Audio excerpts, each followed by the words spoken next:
जय हिंद प्यारे साथियों। कैसे हो आप सब? बिल्कुल मस्त होंगे।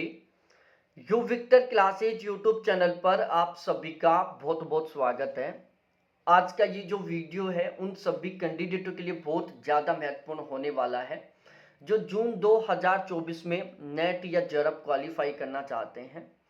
और ये जो वीडियो है दो कैटेगरी के कैंडिडेटों के लिए बहुत ज़्यादा महत्वपूर्ण होने वाला है। एक तो वो कैंडिडेट जो अब की बार हर हाल में जरब क्वालिफाई करना चाहते हैं, वो बिना किसी रिस्क के साथ जून 2024 में जरब चाहते हैं। उन्होंने डेडिकेशन बना लिया कि ये हम लास्ट एग्जाम दे रहे हैं जरब के लिए, उसके बाद हम एग्जाम नहीं देंगे, इसलिए हमें जरब केवल और केवल इसी बार चाहिए। तो एक तो इन कैंडिडेटों के लिए वीडियो बहुत ज़्यादा महत्वपूर्ण होने वाला है। दूसरा, ये वीडियो उन लोगों के लिए बहुत ज़्यादा महत्वपूर्ण होने वाला है जिन्होंने बहुत अच्छे तरीके से तैयारी नहीं की अब तक, लेकिन उनका सपना है कि यार जून 2024 में नेट तो क्वालिफाई हो ही जाए हमारा। तो ये उन लोगों के लिए भी बहुत ज़्यादा महत्वपूर्ण है जिन्होंने अभी तक बहुत अच्छे तरीके से बहुत डिटेल से तैयारी नहीं की। अब इस वीडियो में हम किस टॉपिक के ऊपर डिस्कस करेंगे भाई? आज के इस वीडियो में हम डिस्कस करने वाले हैं ज्योग्राफी की जो 10 यूनिट है उन 10 यूनिटों के कुछ वेरी वेरी इंपॉर्टेंट टॉपिकों के बारे में, जहां से ऑलमोस्ट हर बार क्वेश्चन रिपीट होते हैं। और ये ऐसे टॉपिक है जहां से 100% क्वेश्चन बनेंगे। और यदि आप इन टॉपिकों को बहुत अच्छे तरीके से तैयार करते हो, बहुत शानदार तरीके से तैयार करोगे, तो ये समझो आप बहुत गजब का स्कोर कर लोगे। ठीक है ना? मैं दोबारा से बोल रहा हूं, आज हम इस वीडियो में जिन टॉपिकों के बारे में डिस्कस करेंगे ये वो टॉपिक है जहां से 100% क्वेश्चन बनेंगे। ये वेरी वेरी इंपॉर्टेंट टॉपिक है। यदि इन टॉपिकों को आप अच्छे तरीके से पढ़ लोगे तो मैं गारंटी के साथ कह रहा हूं नेट तो आपका बहुत आसानी से क्वालिफाई हो जाएगा। और यदि आप जरब के टारगेट के अकॉर्डिंग तैयारी कर रहे हो तो आपका जो स्कोर हो बहुत अच्छे खासे तरीके से इंक्रीज हो जाएगा, बहुत अच्छे खासे तरीके से बढ़ जाएगा। यदि आपने अभी तक इन टॉपिकों को नहीं पढ़ा अच्छे तरीके से तो समझो अब भी आपकी तैयारी अधूरी है। इन टॉपिकों को तो आपको हर हाल में पढ़ना ही पढ़ना होगा। इन टॉपिकों से कितने क्वेश्चन बनेंगे? देखो, हमारे एग्जाम में टोटल 100 क्वेश्चन आते हैं ज्योग्राफी के। 100 क्वेश्चनों में से 10 क्वेश्चन तो आरसी के होते हैं, बचे 90 क्वेश्चन जो हमारे सब्जेक्ट से आते हैं। इन 90 क्वेश्चनों में से साथियों लगभग 70 क्वेश्चन होंगे जो केवल और केवल इन्हीं टॉपिकों से आएंगे। अब यदि आप इन टॉपिकों को बचे हुए टाइम में अच्छे तरीके से तैयार कर लेते हो तो आप बहुत ही आसानी से 60 से 70 क्वेश्चन ठीक कर सकते हो, बहुत ही आसानी से। और 10 क्वेश्चन आपके आरसी के ठीक हो जाएंगे तो ओवरऑल आपका जो स्कोर है वो 70% प्लस हो जाएगा, यदि आप इन टॉपिकों को गजब तरीके से तैयार कर लेते हो तो। अब सबसे बड़ी प्रॉब्लम कि इन टॉपिकों को हम बहुत गजब तरीके से कैसे तैयार करें, तो इसके बारे में भी मैं आपको इसी वीडियो में बताऊंगा कि इन टॉपिकों को आप बहुत अच्छे तरीके से कहां से तैयार करें ताकि आपके पढ़े हुए में से क्वेश्चन आए। भाई ये टॉपिक वेरी वेरी इंपॉर्टेंट है, लेकिन इन टॉपिकों का जो कंटेंट है ना वो भी बहुत बेहतरीन पढ़ना पड़ेगा आपको। ठीक है, बहुत अच्छा खासा कंटेंट पढ़ना पड़ेगा ताकि जो क्वेश्चन बने ना वो आपके पढ़े हुए में से बने। इन टॉपिकों से क्वेश्चन आएंगे लेकिन क्वेश्चन आपके पढ़े हुए में से आना चाहिए, तभी आप क्वेश्चन ठीक कर पाओगे। तो बहुत ज्यादा जरूरी है अब बचे हुए टाइम में ऐसा कंटेंट पढ़ना जहां से क्वेश्चन बनेगा और आप पढ़ोगे उसको और आपका क्वेश्चन ठीक होगा। तो अब हम अपने इस वीडियो की शुरुआत करते हैं। आपसे हाथ जोड़कर रिक्वेस्ट है, यदि आप जून 2024 में नेट या जरब क्वालिफाई करना चाहते हो तो इस वीडियो को बिना स्किप किए आप लास्ट तक जरूर देखें। टाइम का अभाव है तो आप वीडियो की स्पीड बढ़ा सकते हैं, 1.50 कर सकते हैं या 1.75 कर सकते हैं, लेकिन वीडियो स्किप नहीं करना है। मैं अजय शर्मा, ज्योग्राफी से मेरा लगातार 3 बार जरब क्वालिफाई है। मैंने ओवरऑल सेकंड रैंक के साथ ज्योग्राफी से जरब क्वालिफाई किया। मेरा ओवरऑल जो स्कोर था वो 99.999 परसेंटाइल था। और पिछले 4 साल से मैं यहाँ पर नेट के फर्स्ट पेपर और ज्योग्राफी की तैयारी करवा रहा हूँ। तो मैं अपने खुद के एक्सपीरियंस के बेस पर ये वेरी वेरी इंपॉर्टेंट टॉपिक आपको बताने वाला हूँ। यहाँ पर हम ये जो टॉपिक डिस्कस करेंगे ये यूनिट वाइज तरीके से करेंगे, साथ ही साथ मैं बताऊंगा कि किस यूनिट से कितने क्वेश्चन आ सकते हैं। ठीक है, सबसे पहले हम शुरुआत करते हैं जियोमॉर्फोलॉजी से। देखो, जियोमॉर्फोलॉजी से फिलहाल में लगभग 7-8 क्वेश्चन आते हैं। कितने? 7-8 क्वेश्चन आते हैं। अब इसमें वेरी वेरी इंपॉर्टेंट टॉपिक कौन से हैं भाई? सबसे पहले आपको जो टाइम सर्किल है, ठीक है, जो समय सारणी है, उसमें आपको प्लेस्टोसिन काल को बहुत अच्छे तरीके से तैयार करना है। ठीक है, ऑलमोस्ट प्लेस्टोसिन काल से क्वेश्चन बन जाता है। दूसरा, आपको वेगनर का जो महाद्वीपीय विस्थापन सिद्धांत वो बहुत अच्छे तरीके से तैयार करना है। प्लेट विवर्तनिकी का सिद्धांत जो हैरी एस मोदे के द्वारा दिया गया था, ये आपको अच्छे से तैयार करना है। ठीक है, ज्वालामुखी, भूकंप, ये दोनों आपको बहुत गजब तरीके से तैयार करने हैं। ज्वालामुखी के बिल्कुल डीपली तरीके से आपको प्रकार पढ़ने हैं। ज्वालामुखी से बनने वाली बाह्य टोपोग्राफी और आंतरिक टोपोग्राफी वो आपको अच्छे तरीके से पढ़ना है। भूकंप आपको बहुत अच्छे से तैयार करना है। डेविस और पैंक का मॉडल आपको तैयार करना है। ठीक है, एक रूपतावादी जहां से ऑलमोस्ट हर बार क्वेश्चन रिपीट हो रहा है, इसको अच्छे से तैयार करना है। आइसोस्टेसी क्या होती है, इसको पढ़ना है। पर्वत निर्माण के सिद्धांतों को तैयार करना है, जिसमें कोबर और जेफरीज का तैयार करना है आपको। ठीक है, बाकी विद्वानों का नहीं तैयार करना। नवोन्मेष या बहुत चक्रीय स्थलाकृति के बारे में आपको अच्छे से पढ़ना है। प्यारे साथियों, ये जो मैं आपको टॉपिक बताऊंगा ना आज, वेरी वेरी इंपॉर्टेंट टॉपिक है।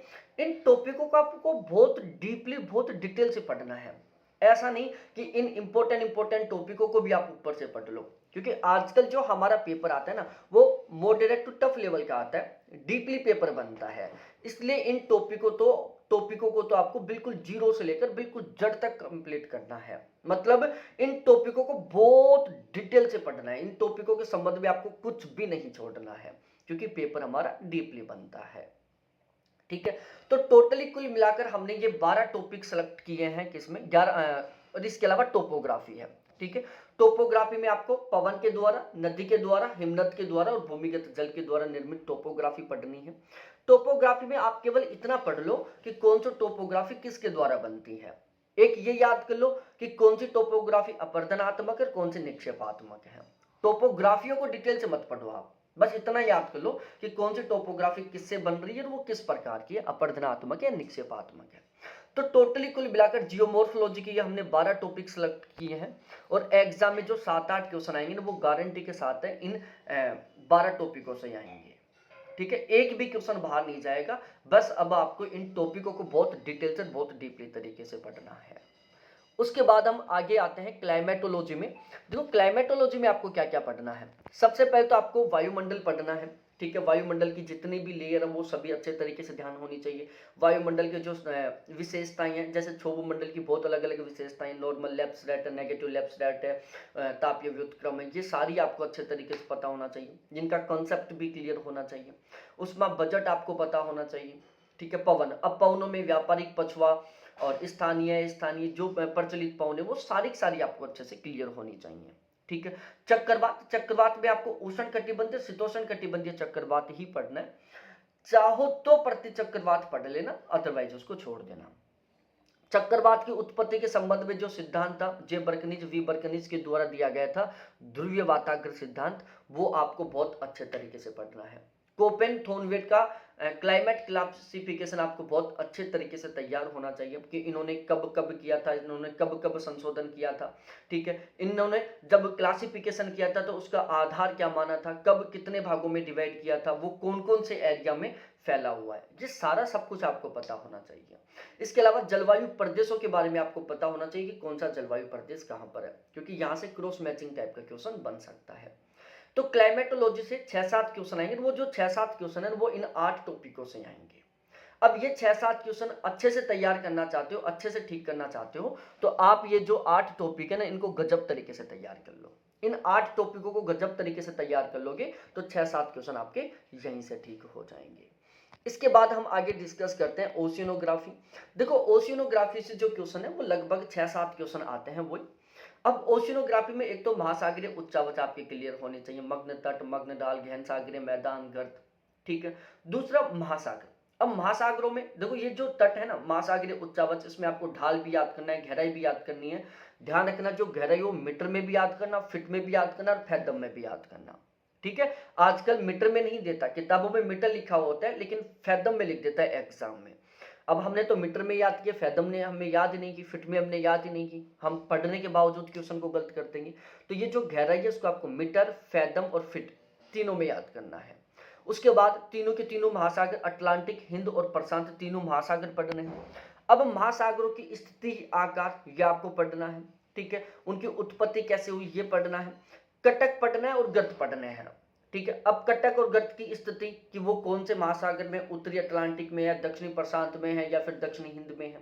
ठीक है, साथ ही साथ यदि गर्त है तो उसकी गहराई कितनी है। ठीक है, ये आपको याद करना है। भाई लोगों, महासागरों की जो बेसिन और द्रोणियन उसको मत पढ़ना आप, क्योंकि बेसिन द्रोणी से कभी क्वेश्चन नहीं बना है और आप याद करोगे तो कंफ्यूज हो जाओगे।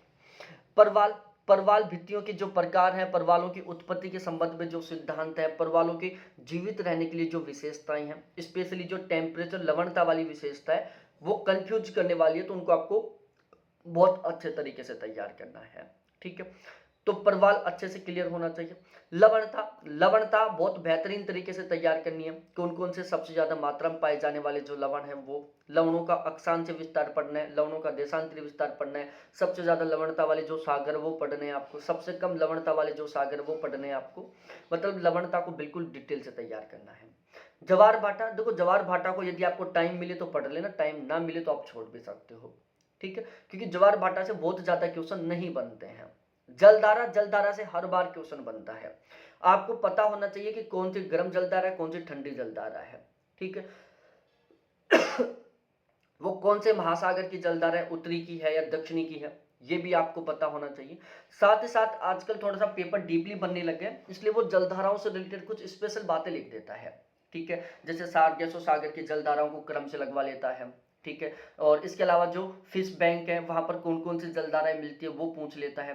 कौन यहाँ का टेम्परेचर बढ़ रहा है, जैसे पूछ लिया कि इस तट का टेम्परेचर बढ़ता है, उसके लिए कौन सी जलधारा जिम्मेदार है, तो ये आपको पता होना चाहिए। मतलब ये टोटली कुल मिलाकर 6 टॉपिक है, जहां से ओशिनोग्राफी के 6-7 क्वेश्चन बनने वाले हैं। इन 6 टॉपिकों को आप बहुत अच्छे तरीके से डिटेल से तैयार कर लेना, यहां से क्वेश्चन बन जाएंगे।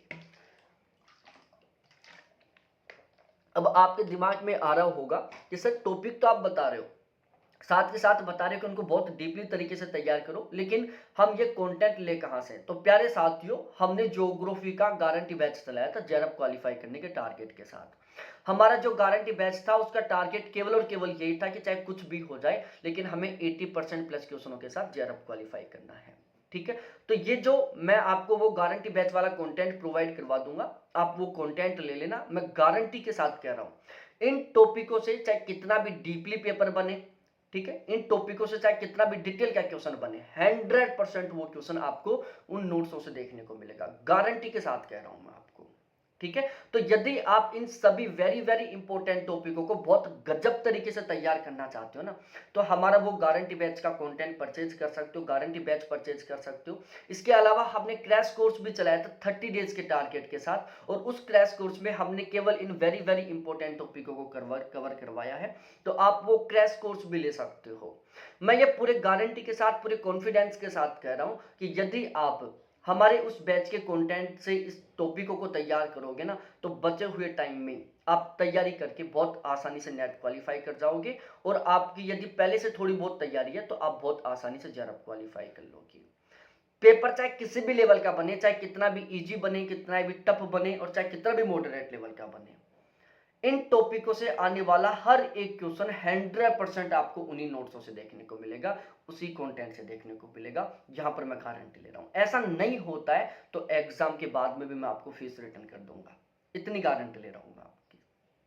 ठीक है, यदि आप वो बेहतरीन वाला कंटेंट लेना चाहते हो, बेहतरीन वाले नोट्स लेना चाहते हो जहां से इन टॉपिकों से रिलेटेड हर एक क्वेश्चन बनने वाला है, तो ये मेरे व्हाट्सएप नंबर है, कॉलिंग नंबर है 7891350470।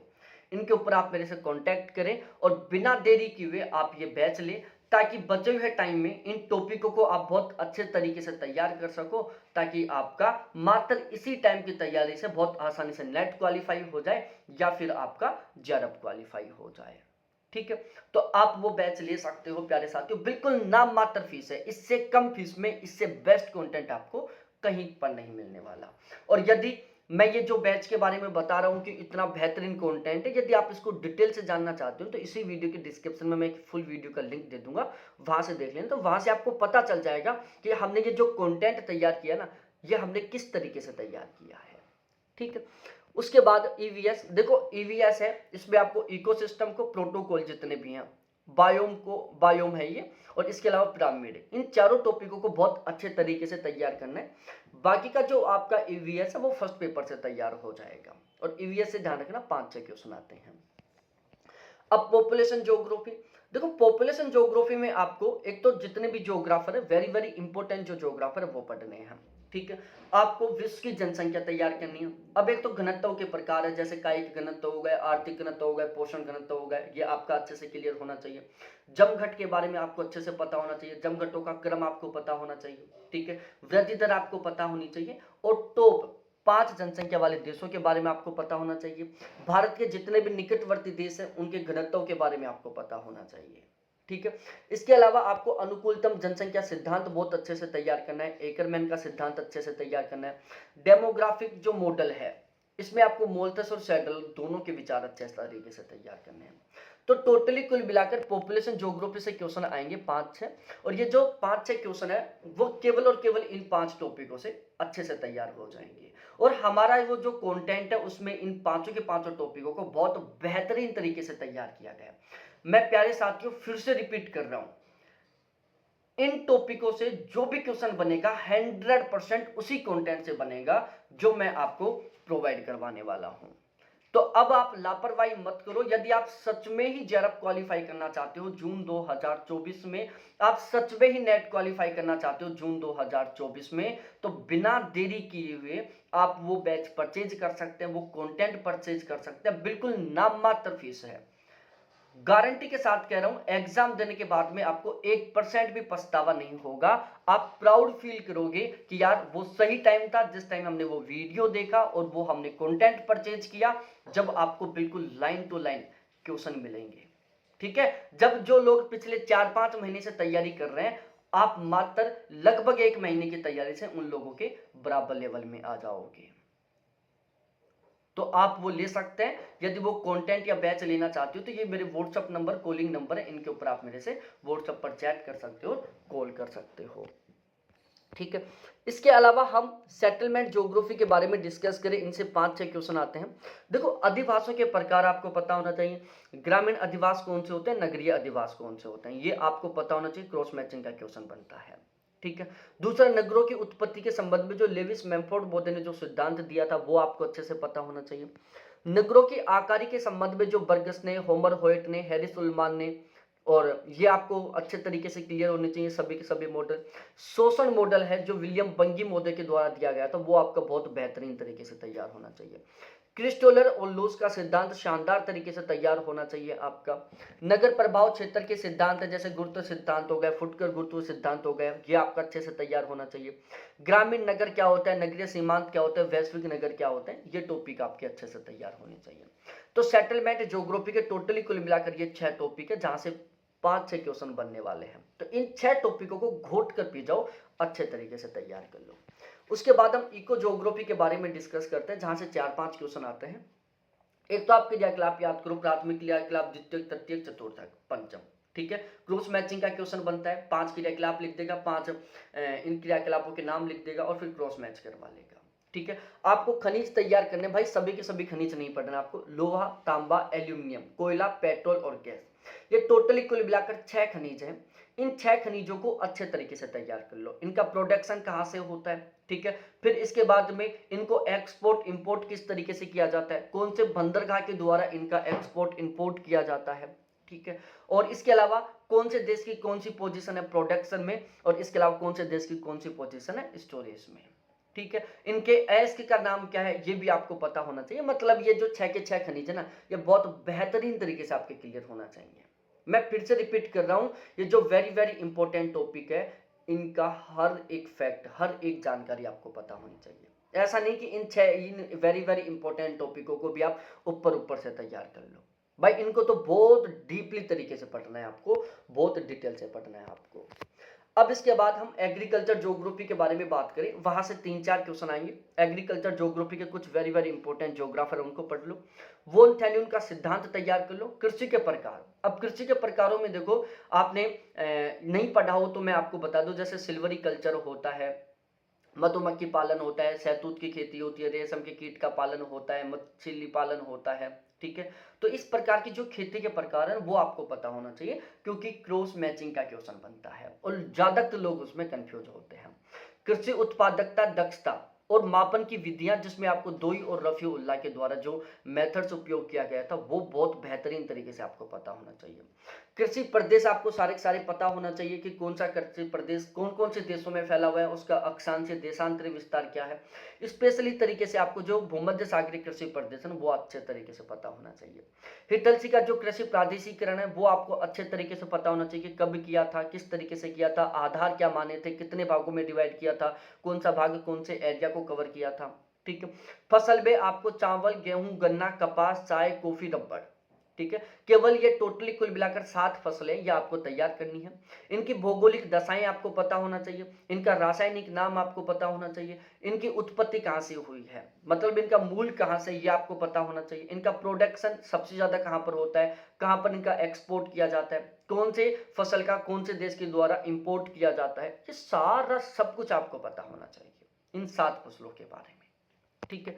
इसके अलावा इंडस्ट्रियल ज्योग्राफी जहां से 2-3 क्वेश्चन आते हैं। वेबर का सिद्धांत गजब तरीके से तैयार होना चाहिए, लोस का सिद्धांत, हुबर का सिद्धांत, परेड का सिद्धांत, ये चारों के चारों सिद्धांत शानदार तरीके से तैयार होने चाहिए। औद्योगिक प्रदेशों के बारे में आपको अच्छे से पता होना चाहिए। यहां से क्रॉस मैचिंग का क्वेश्चन बनता है, 4 औद्योगिक प्रदेशों का नाम लिख देगा, वो किसके लिए प्रसिद्ध है वो लिख देगा, क्रॉस मैच करवा लेगा। तब ठीक कर पाओगे जब आप बहुत डीपली तरीके से पढ़ोगे। उसके बाद हम ट्रेड एंड ट्रांसपोर्ट ज्योग्राफी के बारे में डिस्कस कर लेते हैं। 5-6 क्वेश्चन आते हैं। उलमैन का सिद्धांत अच्छे से पता होना चाहिए, गुरुत्वाकर्षण मॉडल अच्छे से पता होना चाहिए, रेल, रोड और वाटरवे इन तीनों के बारे में आपको पता होना चाहिए। सबसे ज्यादा क्वेश्चन बनते हैं वाटरवे से और रोड रेलवे से। ठीक है। रेलवे से क्वेश्चन बनेंगे जैसे पीटर्सबर्ग है, जो सेंट पीटर्सबर्ग रेलवे है वो कहां से कहां तक जोड़ता है। ठीक है। उसके ऊपर कौन कौन से स्टेशन है। वाटरवे में भी ऐसे ही क्वेश्चन बनेगा, ये वाटरवे कौन से किसको जोड़ता है, इसके ऊपर कौन कौन से स्टेशन है, इसके ऊपर कितने कितने ब्लॉक हैं। तो रेल, रोड और वाटरवे ये बहुत बेहतरीन तरीके से आपको तैयार होना चाहिए। जैसे उत्तरी अटलांटिक महासागरीय जल मार्ग है वो बिल्कुल डिटेल से आपका अच्छे से तैयार होना चाहिए। वहां पर ध्यान रखना है आपको, दुनिया के 3/4 जो बड़े जहाज हैं वो वहीं पर चलते हैं। तो ऐसे जो वाटरवे है, जो रेलवे है, ये बहुत बेहतरीन तरीके से तैयार होना चाहिए। हर एक रास्ता कहां से शुरू हो रहा है, कहां पर खत्म हो रहा है, कौन कौन से उसके ऊपर स्टेशन है, सब कुछ पता होना चाहिए। पनामा, स्वेज दोनों नहरें जड़ से कंप्लीट होनी चाहिए। व्यापारिक संगठन, जितने भी व्यापारिक संगठन है, लगभग 17-18 व्यापारिक संगठन है, वो आपको पता होना चाहिए। उनका हेडक्वार्टर कहां पर है, वो किसके लिए प्रसिद्ध है, कब आए थे वो, ये सब कुछ। ठीक है। कुछ कुछ वेरी वेरी इंपॉर्टेंट है जिसमें आपको यह भी पता होना चाहिए कि वो उसमें कौन कौन से देश शामिल हैं। अब प्यारे साथियों, फिर से मैं आपके लिए एक बहुत ही वेरी वेरी इंपॉर्टेंट न्यूज लेकर आया हूं। जब एग्जाम के 30 दिन बचे हुए थे, लगभग 6-7 दिन पहले हमने ज्योग्राफी का क्रैश कोर्स शुरू किया है। ठीक है। और उस क्रैश कोर्स में हम ये जो वेरी वेरी इंपॉर्टेंट टॉपिक है, केवल और केवल इन्हीं टॉपिकों को बहुत गजब तरीके से तैयार कर रहे हैं। ठीक है। इन टॉपिकों से जितने भी क्वेश्चन बनेंगे 100% हमारे पढ़ाए हुए कंटेंट से बनेंगे, इस बात की मैं गारंटी ले रहा हूं यहां पर। तो यदि आप बचे हुए टाइम में सही ढंग से तैयारी करके बहुत अच्छा स्कोर करना चाहते हो, नेट क्वालिफाई करना चाहते हो, जेआरएफ क्वालिफाई करना चाहते हो, तो आप हमारा ये क्रैश कोर्स ज्वाइन कर सकते हैं, जिसमें हम केवल इन्हीं टॉपिकों को पढ़ने वाले हैं जो टॉपिक मैं आपको यहां पर बता रहा हूं। ठीक है। और इन टॉपिकों से प्यारे साथियों एग्जाम में लगभग 60 से 70 क्वेश्चन देखने को मिलेंगे। और यदि आप इन टॉपिकों को बहुत अच्छे तरीके से तैयार कर लेते हो तो आप ज्योग्राफी में 100 में से बहुत आसानी से 70+ क्वेश्चन ठीक कर जाओगे और बहुत ही आसानी से आपका जेआरएफ क्वालिफाई हो जाएगा। ये समझो नेट तो आपका चुटकियों से क्लियर हो जाएगा। तो यदि आप जून 2024 में नेट या जेआरएफ क्वालिफाई करना चाहते हो तो बिना देरी किए ये मेरे कॉन्टैक्ट नंबर है 7891350470। इनके ऊपर आप मेरे से कॉन्टैक्ट करें, व्हाट्सएप पर चैट करें, कॉल करें और इस बैच के संबंध में जो भी डाउट है, जो भी कंफ्यूजन, उनको क्लियर करें और बिना देरी किए तुरंत बैच परचेज करें। अब हम थोड़ा आगे डिस्कस करते हैं पॉलिटिकल ज्योग्राफी। यहां से 5-6 क्वेश्चन आते हैं। भू राजनीति बहुत गजब तरीके से तैयार होना चाहिए, जियोपॉलिटिक्स। मैकिन्डर रिमलैंड का सिद्धांत आपको पता होना चाहिए। राज्य राष्ट्र के बीच में क्या अंतर होता है आपको पता होना चाहिए। सीमा और सीमांत के बीच में क्या अंतर होता है, सीमाओं के कितने प्रकार हैं, सीमांत के कितने प्रकार हैं, अच्छे से पता होना चाहिए। क्रॉस मैचिंग का क्वेश्चन बनता है, कौन सी सीमा कौन कौन से देशों के बीच में मिलती है, 4 लिख देगा, देशों का नाम लिख देगा, सामने सीमा का प्रकार लिख देगा, क्रॉस मैच करवा लेगा कि कहां पर प्रवर्ती सीमा है, कहां पर अपवर्ती सीमा है, कहां पर अध्यारोपित सीमा है। ठीक है। इसके अलावा संघवाद, निर्वाचनवाद, व्यवहारवाद, इनके बारे में पता होना चाहिए। सार्क, आसियान, ओपेक और ईयू, इनकी स्थापना कब हुई, किसके लिए प्रसिद्ध है, कौन कौन से सदस्य देश हैं, सदस्य देशों की संख्या कब बढ़ी थी, सब कुछ जड़ से कंप्लीट होना चाहिए। सोशल कल्चर ज्योग्राफी से 7-8 क्वेश्चन आएंगे। इसमें जो प्रजाति का टॉपिक है बहुत लंबा चौड़ा है। प्रजातियों का क्लासिफिकेशन कौन कौन से विद्वानों ने किया, किस किस आधार पर किया। 3 प्रकार की प्रजाति, कोकेसैट, मंगोलैंड, निग्रोइड, तीनों जड़ से कंप्लीट होनी चाहिए। इसके अलावा अलग अलग प्रजातियां जिसमें हम जनजातियां कह सकते हैं, जैसे मसाई कहाँ पर है, ठीक है। इसके अलावा पिग्मी कहाँ पर है, एस्किमो कहाँ पर रहते हैं, ठीक है। इन सभी के बारे में इस तरीके से आपको डिटेल से पता होना चाहिए, ठीक है। तो प्रजाति क्लासिफिकेशन कौन कौन से विद्वान ने किया, किस आधार पर इनका क्लासिफिकेशन किया गया था, प्रजातियां कहाँ कहाँ पर है, प्रजातियों की क्या क्या विशेषता है, इनको अच्छे तरीके से तैयार करना।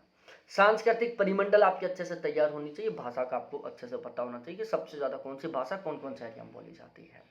इन 3 टॉपिकों से बहुत आसानी से 6-7 क्वेश्चन बनेंगे।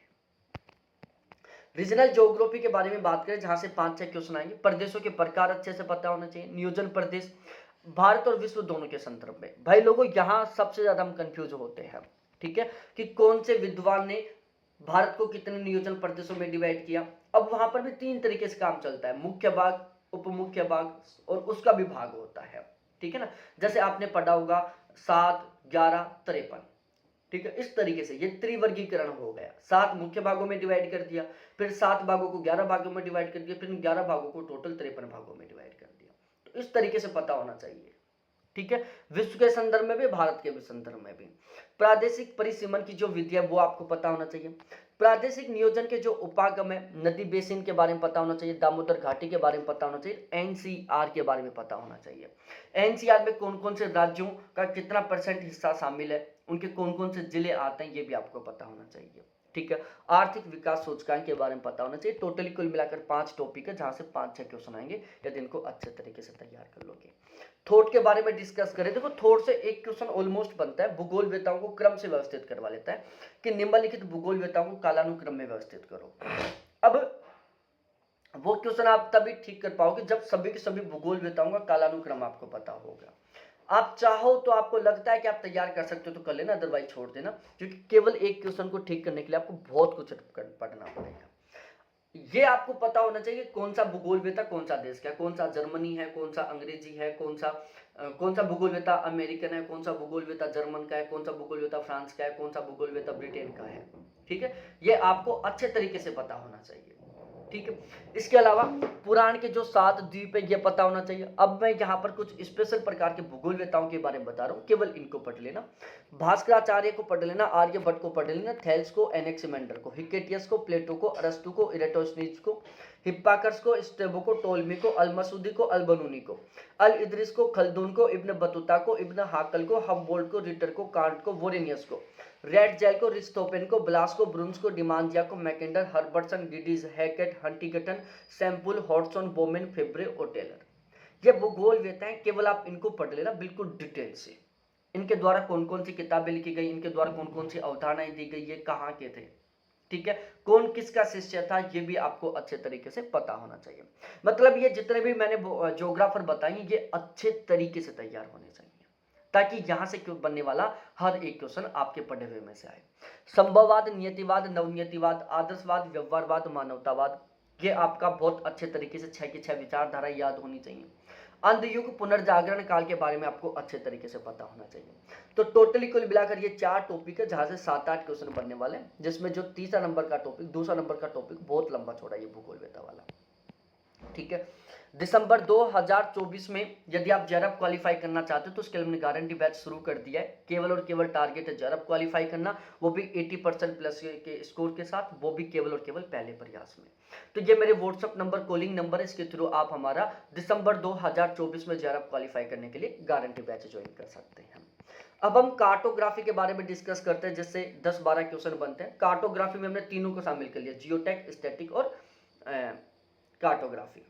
मापने के प्रकार आपको पता होना चाहिए। मापने के आधार पर अवरोही क्रम और आरोही क्रम, ठीक है। वृत्त मापनी कौन सी है, लघु मापनी कौन सी है, मानचित्र के प्रकार आपको पता होना चाहिए, कोरोप्लेथ, आइसोप्लेथ, इन दोनों के बारे में बहुत डिटेल से आपको पता होना चाहिए। समान रेखाएं, जैसे समताप वाली रेखाओं को क्या कहते हैं हम, समान लवणता वाली रेखाओं को क्या कहते हैं, ठीक है, आइसोसिस्मल क्या होती है, आइसोहेलाइन क्या होती है, इन सभी के बारे में बहुत अच्छे तरीके से पता होना चाहिए। कंफ्यूज करने वाला है, क्वेश्चन बनेगा हर हाल में। प्रतीक चिन्ह, वेरी वेरी इंपॉर्टेंट, जो प्रतीक चिन्ह है वो आपके अच्छे से क्लियर होना चाहिए। जीआईएस, जीपीएस, हवाई फोटो चित्र, विद्युत चुंबकीय स्पेक्ट्रम, पाई आरेख, दंड आरेख, उच्चतादर्शी वक्र, परिच्छेदिका, प्रतिचयन, एनोवा टेस्ट, टी टेस्ट, का स्क्वायर टेस्ट, सहसंबंध में स्पेशली आपको कोल पियर्सन का पढ़ना है। मानचित्र बनाने की विधियां, गुणात्मक विधि कौन सी है, मात्रात्मक विधि कौन सी है, क्लाइमोग्राफ, क्लाइमेटोग्राफ, हीदरग्राफ, इग्रोग्राफ, इनके बारे में डिटेल से पता होना चाहिए। निकटतम पड़ोसी सूचकांक के बारे में पता होना चाहिए। टेबल बनाकर क्रॉस मैचिंग का क्वेश्चन बनेगा यहाँ से। 14 नंबर का जो टॉपिक है, क्लाइमोग्राफ, हीदरग्राफ, क्लाइमेटोग्राफ, इग्रोग्राफ, क्रॉस मैचिंग का भी बन सकता है, स्पेशली क्लाइमोग्राफ या क्लाइमेटोग्राफ या हीदरग्राफ से भी बन सकता है। माध्यम, माध्यिका, बहुलक, इनको आप एक बार देखकर चले जाना। तो टोटली कुल मिलाकर ये 16 टॉपिक है, जहां से 12 से 13 क्वेश्चन बहुत आसानी से बन जाएंगे। बस आपको इन टॉपिकों को बहुत अच्छे तरीके से क्लियर करना है। उसके बाद हम इंडिया पर आते हैं, जहां से 10-11 क्वेश्चन आते हैं इंडिया ज्योग्राफी से। अब इसमें भौतिक प्रदेश आपको पता होना चाहिए, नदियों के बारे में पता होना चाहिए। अब ध्यान रखना, नदियों से हमारे क्वेश्चन कैसे बनते हैं भाई, कौन सी नदी के ऊपर कौन सा बांध है, कौन सी नदी कहां से निकल रही है, कौन कौन से जिलों से बह रही है, उसकी सहायक नदियां कौन कौन सी है, ठीक है। नेट जैब के एग्जाम में अभी तक कभी ऐसा क्वेश्चन नहीं बना कि ये बाएं किनारे पर आके मिलने वाली नदी है, दाएं किनारे से आकर मिलने वाली नदी है, क्योंकि बाएं किनारे से कौन सी नदी मिल रही है, दाएं किनारे से कौन सी नदी मिल रही है, ये याद करना थोड़ा सा टफ है, ठीक है। तो इसके चक्कर में मत फंसना कि ये नदी बाएं किनारे से मिल रही है, ये नदी दाएं किनारे से। आपको पता होना चाहिए कि इसकी कौन कौन सी सहायक नदियां हैं, कहां पर मिल रही है, इसकी क्या क्या विशेषताएं हैं। दो आपके बारे में पता होना चाहिए, टोटली जितने भी दो आप है सभी के बारे में, कि कौन कौन से राज्यों के बीच में वो दो आप बनते हैं, कौन कौन सी नदियों के बीच में वो दो आप बनते हैं, वो दो आप कौन से राज्य में है, कितने दो आप है जो भारत में, कितने दो आप है जो पाकिस्तान में है, ठीक है। दक्षिणी पश्चिमी मानसून की उत्पत्ति से लेकर उसके सिद्धांत वगैरह सब कुछ पता होना चाहिए। जलवायु प्रदेश पता होना चाहिए, वनस्पति प्रदेश पता होना चाहिए, मिट्टी पता होना चाहिए। अब मृदा आपको दोनों लेवल पर पता होनी चाहिए, वर्ल्ड लेवल पर भी, इंडिया लेवल पर भी। औद्योगिक प्रदेश, परियोजनाएं, वन्यजीव अभ्यारण्य, जनजातियां भारत की जितनी भी हैं, ठीक है। इसके अलावा गेहूं, कपास, चावल, गन्ना, चाय, कव्वा, रबड़, ये फसलें आपको अच्छे तरीके से पता होना चाहिए। कोयला, तांबा, लोहा, एल्यूमिनियम, पेट्रोल, बॉक्साइट, तांबा, अभ्रक, ये आपके अच्छे तरीके से टॉपिक क्लियर होने चाहिए। तो टोटली कुल मिलाकर ये very very very very important topic थे, जो आपको बहुत अच्छे तरीके से तैयार करना है। मैं फिर से कह रहा हूं प्यारे साथियों, इन टॉपिकों से लगभग 60 से 70 क्वेश्चन आपको एज इट इज तरीके से देखने को मिलेंगे। बस बहुत ज्यादा जरूरी है इन टॉपिकों को बहुत डिटेल से, बहुत बेहतरीन तरीके से तैयार करना, और ऐसा कंटेंट पढ़ना जहां से क्वेश्चन बनते हो। भाई कंटेंट दो तरीके का होता है, एक ऐसा कंटेंट जहां से क्वेश्चन ही नहीं बनता, कितना ही पढ़ लो कोई मतलब नहीं। एक ऐसा कंटेंट जहां से क्वेश्चन बनते हैं, जितना ज्यादा पढ़ोगे उतना बेनिफिट मिलेगा। तो यदि आप बहुत बेहतरीन वाला कंटेंट लेना चाहते हो, बहुत शानदार वाला कंटेंट लेना चाहते हो, तो ये मेरे व्हाट्सएप नंबर, कॉलिंग नंबर है, इन पर आप मेरे साथ डिस्कस कर सकते हैं। बहुत बहुत धन्यवाद आप सभी को देखने के लिए। थैंक्स बाय मेरे प्यारे साथी।